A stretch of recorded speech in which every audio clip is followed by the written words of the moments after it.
আমের সিজন এখনো আছে, তো তার জন্য আমি বানিয়ে ফেলবো ম্যাঙ্গো স্যান্ডউইচ। আমি জানি না আপনাদের কেমন লাগে, আমার তো দুর্দান্ত লাগে ম্যাঙ্গো স্যান্ডউইচ। আর তার সাথে সাথে হবে হচ্ছে মালাই স্যান্ডউইচ। কোনটা ছেড়ে কোনটা চুজ করব আমি চুজ করতেই পারবো না, দুটোই হচ্ছে এতটাই সুন্দর। তো চলুন আজকের এই দুরকম স্যান্ডউইচ কিভাবে বানাচ্ছি সেটা দেখে নেওয়া যায়। প্রথমেই একটা পাউরুটি স্লাইস আমি সেঁকে নিচ্ছি, এরকম গ্যাসেই তাওয়ার উপরে আমি সেঁকে নিচ্ছি, একটু ক্রিস্পি করে সেঁকতে হবে।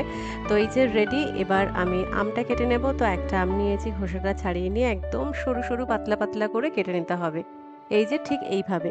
তো আম কাটাটাও হয়ে গেছে।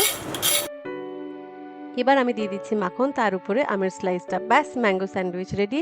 আর এটা হচ্ছে দুধের সর, দুধ জাল দেওয়ার পরে দেখুন উপরে কি সুন্দর সর পড়েছে, এইটা খেতে তো একদম লোভনীয়। তো সরটা আমি আলাদা একটা বাটিতে তুলে রাখবো। আর এই সরটা এমনি খেতেও দারুণ লাগে, তো এটা দিয়ে আমি আজকে মালাই স্যান্ডউইচ বানাবো। তো সরটা দেখুন আমি একটা বাটিতে তুলে নিচ্ছি।